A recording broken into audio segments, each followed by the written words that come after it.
তারেক রহমানের সঙ্গে বৈঠক করেছেন চরমোনাই পীর ও ইসলামী শাসনতন্ত্র আন্দোলনের আমির মুফতি রেজাউল করিম। জামাতের সাথে প্রতারণা করে বিএনপিতে যোগ দেওয়ায় চরমোনাই পীরকে ফুলের মালা পরিয়ে শুভেচ্ছা জানালেন। ইসলামী হুকুমত কায়েম করতে চায় না, শরিয়া আইন বাস্তবায়ন করতে চায় না, নাম দেয় ইসলাম, এর চেয়ে বড় মুনাফিক এবং ধোঁকাবাজ গোটা দুনিয়াতে থাকতে পারে। আসসালামু আলাইকুম সম্মানিত প্রিয় দর্শক, আজকের আরো একটি খুবই গুরুত্বপূর্ণ আপডেটে দর্শক আপনাকে জানাই স্বাগতম। দর্শক, এবার শেষমেশ কিন্তু সবকিছু হারিয়ে বিএনপির সঙ্গে সখ্যতা গড়ে তুলেছে চরমোনাই। দর্শক, আপনারা সকলেই কিন্তু দেখতে পেয়েছেন যে জামায়াতের সঙ্গে বিভেদ সৃষ্টি হয়ে কিন্তু জামায়াতের জোট থেকে কিন্তু বেরিয়ে গেছে চরমোনাই, অর্থাৎ হাত পাকা প্রতীকের যে সদস্যরা রয়েছেন তারা। আর এই মুহূর্তে কোনো জোটের সঙ্গে জড়িত হওয়াও কিন্তু সম্ভব নয়, যার ফলে কিন্তু দর্শক এবার বিএনপির সঙ্গে সখ্যতা গড়ে তুলেছেন এই চরমোনাই অর্থাৎ হাত পাকা জোটরা। তবে সেটা এখনই কিন্তু দর্শক প্রকাশ্যে আসেনি, গোপনেই কিন্তু বেশ কিছু কার্যকলাপ তারা চালিয়ে যাচ্ছে। আশা করা যাচ্ছে নির্বাচনের আগে আগে হয়তোবা বিএনপির সঙ্গে তারা একত্রে জোট হয়ে কিন্তু দর্শক নির্বাচনে অংশগ্রহণ করবে, অর্থাৎ বিএনপি তাদের নিজস্ব কিছু আসন থেকে ছেড়ে দিয়ে এই হাত পাকা প্রতীক যারা রয়েছে তাদেরকে কিন্তু ঢোকাতে পারে, এমনটাই কিন্তু দর্শক রাজনৈতিক বিশ্লেষকরা বলছেন। কারণ দর্শক এছাড়া তো আর কোনো উপায়ও নেই, কারণ একা একা যদি দর্শক এই চরমোনাই যদি নির্বাচনে যায় দর্শক, তাদের পক্ষে তো 5টা আসনও দর্শক জয়ী হয়ে আসা সম্ভব নয়, যার ফলে কিন্তু দর্শক শেষ মুহূর্তে একেবারে আমছাড়া সবকিছু হারিয়ে কিন্তু এই সিদ্ধান্ত নিয়েছেন চরমোনাইয়ের পীর। যেমনটা দর্শক আপনার ভিডিও শুরুতেই কিছু তথ্য প্রমাণাদি কিন্তু দেখতে পেয়েছেন, এবার দেখবেন বিস্তারিত। তার জন্য দর্শক আপনাকে ধৈর্য ধরে সম্পূর্ণ ভিডিওটি কিন্তু শেষ পর্যন্ত কন্টিনিউ করতে হবে, তবে কিন্তু এই নিউজটির বিস্তারিত আপনি একেবারে ভালো করে বুঝতে পারবেন। তাই চলুন সম্মানিত প্রিয় দর্শক, আগে আপনাকে সেই গুরুত্বপূর্ণ নিউজগুলো আগে দেখিয়ে নিয়ে আসি। ত্রয়োদশ জাতীয় সংসদ নির্বাচনকে সামনে রেখে রাজনৈতিক অঙ্গনে উত্তাপ ছড়িয়ে পড়েছে। জামাতে ইসলামী নেতৃত্বাধীন 11 দলীয় জোট থেকে বেরিয়ে যাওয়ার পর ইসলামী আন্দোলন বাংলাদেশের আমির ও চরমোনাই পীর সৈয়দ মোহাম্মদ রেজাউল করিম এক জরুরি সংবাদ সম্মেলনে বিস্ফোরক বক্তব্য দিয়েছেন। তিনি সরাসরি জামাতে ইসলামের আমিরকে লক্ষ্য করে হুঁশিয়ারি উচ্চারণ করেছেন যে নির্বাচনের আগে বিএনপির সাথে নতুন জোট গঠন করে জামাতের শীর্ষ নেতৃত্বকে রাজনৈতিকভাবে মুছে ফেলা হবে। পুরনো পল্টনে দলীয় কেন্দ্রীয় কার্যালয়ে আয়োজিত এই সংবাদ সম্মেলনে চরমোনাই পীর বলেন, জামাত ইসলামী দীর্ঘদিন ধরে ইসলামপন্থী শক্তিকে একত্রিত করার নামে নিজেদের স্বার্থ সংরক্ষণ করে এসেছে। আসন বন্টনের নামে আমাদের সাথে যে অন্যায় অবিচার করা হয়েছে তা আর সহ্য করা যায় না। আমরা 50 থেকে 70টি আসন চেয়েছিলাম, কিন্তু তারা 40-এর বেশি দিতে রাজি হয়নি। এটা শুধু আসনের লড়াই নয়, এটা ইনসাফ ও ন্যায় বিচারের লড়াই। তিনি আরো যোগ করেন, জামাতের আমির যদি মনে করেন যে জোট ছেড়ে আমরা দুর্বল হয়ে পড়বো, তাহলে ভুল করছেন।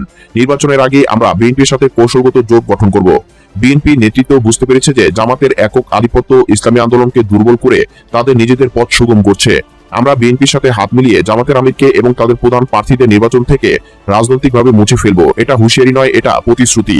সংবাদ সম্মেলনে উপস্থিত দলের নেতাকর্মীরা উচ্চস্বরে আল্লাহ আকবার ধ্বনি দিয়ে সমর্থন জানান। চরমোনাই পীর বলেন, আমরা এককভাবে 268টি আসনে প্রার্থী দিব। যেসব আসনে জামাত শক্তিশালী সেখানে আমরা বিএনপির সাথে সমন্বয় করে প্রার্থী দিব, যাতে জামাতের ভোট ভাগ হয়ে যায়। এতে জামাতের আমির নিজের আসনেও হেরে যেতে পারেন। এটা ইসলামের নামে রাজনীতি করার খেসারত। চরমোনাই পীর সাহেব আরো বলেন, জামাত অনেকদিন ধরে অন্য ইসলামী দলগুলোকে ছোট করে দেখিয়েছে। তারা মনে করে শুধু তারাই ইসলামের প্রতিনিধি, কিন্তু ইসলাম একক দলের সম্পত্তি নয়। আমরা চরমোনাইয়ের মাটি থেকে উঠে এসেছি, জনগণের মধ্যে আমাদের গ্রহণযোগ্যতা অনেক বেশি। বিএনপির সাথে জোট হলে আমরা 150 থেকে 200টি আসনে প্রভাব বিস্তার করতে পারবো। জামাতকে দেখিয়ে দিব যে ইসলামপন্থীদের একমাত্র নেতা তারা নয়। দলের মুখপাত্র মাওলানা গাজী আতাউর রহমান বলেন, এই হুঁশিয়ারির পর জামাতের আমিরকে নির্বাচনী মাঠে টিকে থাকা কঠিন হয়ে পড়বে। আমরা ইতিমধ্যে বিএনপির শীর্ষ নেতাদের সাথে যোগাযোগ করেছি, তারা আমাদের প্রস্তাবে ইতিবাচক সাড়া দিয়েছেন। নির্বাচনের আগে একটি যৌথ ঘোষণা আসতে পারে। রাজনৈতিক বিশ্লেষকরা মনে করছেন এই বক্তব্য ইসলামপন্থী শক্তির মধ্যে বড় ধরনের ভাঙ্গনের ইঙ্গিত দিচ্ছে। জামাতের এক নেতা নাম প্রকাশ না করে বলেন, এটা চরমোনাই পীরের হতাশার প্রকাশ। বিএনপি কখনো জামাতের বিরুদ্ধে জোট করবে না, কারণ তাদের ভোট ব্যাংক ওভারল্যাপ করে, কিন্তু এতে ইসলামী ভোট আরো ভাগ হবে, যা আওয়ামী লীগ বা অন্য শক্তির জন্য লাভজনক হতে পারে। চরমোনাই পীরের এই ঘোষণা নির্বাচনী ময়দানে নতুন মেরুকরণের সূচনা করেছে। বিএনপির পক্ষ থেকে এখনো কোনো আনুষ্ঠানিক প্রতিক্রিয়া আসেনি, তবে সূত্র বলছে তারা পরিস্থিতি পর্যবেক্ষণ করছে। অন্যদিকে জামাতের পক্ষ থেকে বলা হয়েছে, আমরা ঐক্যের পথে আছি, কিন্তু কেউ যদি বিভাজন সৃষ্টি করে তাহলে তার দায়িত্ব তাদের নিতে হবে। এই ঘটনা আগামী 12 ফেব্রুয়ারি নির্বাচনকে আরো জটিল করে তুলেছে। ইসলামপন্থী ভোটাররা এখন দ্বিধায় পড়েছেন, জামাত বিএনপি জোট না চরমোনাইয়ের নতুন পথ। রাজনৈতিক পর্যবেক্ষকদের মতে চরমোনাই পীরের এই হুঁশিয়ারি শুধু জামাতের বিরুদ্ধে নয়, পুরো ইসলামী রাজনীতির ভবিষ্যৎ নির্ধারণ করতে। ইসলামী আন্দোলন বাংলাদেশ ক্ষমতার জন্য রাজনীতি করত, অনেক আগেই ক্ষমতায় যেতে পারত, অনেক আগেই। অনেক প্রস্তাব আসছে, কিন্তু কেন যাই নাই? ইসলাম হুকুমত কায়েম করার জন্য। এর জন্য আমি বিশ্বাস করি, যারা ইসলামী হুকুমত কায়েম করতে চায় না, শরিয়া আইন বাস্তবায়ন করতে চায় না, নাম দেয় ইসলাম, এর চেয়ে বড় মুনাফিক এবং ধোঁকাবাজ গোটা দুনিয়াতে থাকতে পারে। আসুন, মুখে যা বলি কাজেও তা করি। আর আমি দেখি জামাত, সে তো আসলে শরিয়া বাস্তবায়ন কেন করবে? সে তো নিজেই শরিয়া অনুযায়ী চলে না। তার লিডাররা অহরহ বিপর্দা মহিলাদের সাথে সব জায়গায় খোলামেলা ইসলাম ইসলাম করবেন, শরিয়াত মানবেন না, এটা হবে না। অনেকে প্রশ্ন করতে পারেন, হুজুর ইসলামী আন্দোলনের সাথে জামাত এসেছিল, এখন নাই কেন? অন বক্স পলিসি কি হলো? অন বক্স তো এখনো আছে, কিন্তু যারা ইসলামের নামে শরিয়া কায়েম করবে না, এরা ইসলামী আন্দোলনের সাথে কোনোদিন ঐক্যবদ্ধভাবে চলতে পারে না। ইসলামী হুকুমাত কায়েম করার জন্য, ইসলামী হুকুমাত কায়েম করার জন্য আমাদের চেষ্টা। আর আমি যদি বলি আমি ক্ষমতায় গেলে শরিয়া আইন বাস্তবায়ন করব না, এর চেয়ে বড় ধোঁকা দুনিয়াতে হতে পারে না। এর চেয়ে বড় ধোঁকা দুনিয়াতে হতে পারে না। আজকে এখানে যারা আসছেন, কিসের জন্য আসছেন? ইসলাম কায়েম করার জন্য না, শরিয়াতকে বাস্তবায়ন করার জন্য না। আমাকে ভোট দিবেন ইসলামের জন্য, ত্যাগ করবেন ইসলামের জন্য, আপনি রক্ত দেবেন ইসলামের জন্য, আপনি সাধারণ করবেন ইসলামের জন্য। অথচ আপনি বলবেন ইসলাম কায়েম করবেন, শরিয়াত বাস্তবায়ন করবেন না। আমার চেয়ে বড় ধোঁকাবাজ দুনিয়াতে হতে পারে না। ইসলামী আন্দোলন বাংলাদেশ ক্ষমতার জন্য রাজনীতি করে না, আল্লাহর জমিন আল্লাহর হুকুমতকে কায়েম করার জন্য রাজনীতি করে।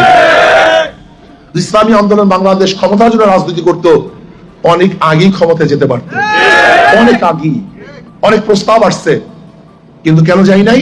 ইসলাম হুকুমাত কায়েম করার জন্য। এর জন্য আমি বিশ্বাস করি, যারা ইসলাম হুকুমাত কায়েম করতে চায় না, শরিয়া আইন বাস্তবায়ন করতে চায় না, নাম দেয় ইসলাম, এর চেয়ে বড় মুনাফিক এবং ধোঁকাবাজ গোটা দুনিয়াতে থাকতে পারে। আসুন, মুখে যা বলি কাজেও তা করি। আর আমি দেখি জামাত, সে তো আসলে শরিয়া বাস্তবায়ন কেন করবে?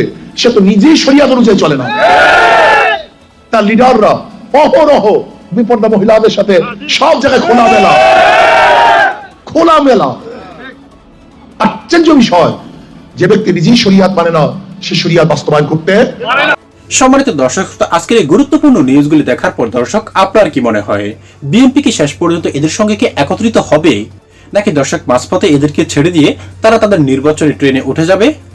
হ্যাঁ দর্শক, এমনটাই কিন্তু হওয়ার কথা। কারণ দর্শক, এই চরমনাই যেখানে যায় সেখানেই কিন্তু দর্শক একটা না একটা ঝামেলা বাঁধিয়ে যায়। যেমনটা দর্শক জামায়াতের সঙ্গে করেছে, এবার কিন্তু বিএনপির সঙ্গে দর্শক বেশ সখ্যতা গড়ে তুলছে। তাদের ভিতরে ঢুকে দর্শক যে কোনো একটা অঘটন ঘটিয়ে কিন্তু তারা বেরিয়ে পড়বে। কারণ আপনারা দর্শক দেখতেই পেয়েছেন যে আওয়ামী লীগের সময় কিন্তু দর্শক এরকম অনেক কার্যকলাপ চালিয়ে শেষ পর্যন্ত দর্শক আওয়ামী লীগ থেকেও তারা বের হয়ে গিয়েছে। তাই দর্শক, আপনি একজন দেশের জনগণ হিসেবে আপনার কি মনে হয়? এই চরমনায় অর্থাৎ এই হাত পাকা প্রতীকে যারা রয়েছেন, তাদেরকে কি বিএনপি সঠিকভাবে কি জায়গা দিবে তাদের দলে? দর্শক, আপনার মতামতটুকু অবশ্যই আমাদের কমেন্ট বক্সে লিখে যাবেন, এবং আরো লিখে যাবেন দর্শক আসন্ন নির্বাচনে দর্শক কোন দল জয় হতে পারে। কারণ আপনাদের এই মতামতটুকু দেখলেই কিন্তু দর্শক আমরা অন্তত পক্ষে এতটুকু ক্লিয়ার হয়ে যাবো যে দর্শক আসন্ন নির্বাচনে দর্শক কোন দল জয় হবে। তাই কথা বাড়ি আপনার মূল্যবান সময়টুকু এখানে নষ্ট করবো না দর্শক, আজ এখানেই বিদায় নিচ্ছি। সকলে অনেক ভালো থাকবেন। খোদা হাফেজ।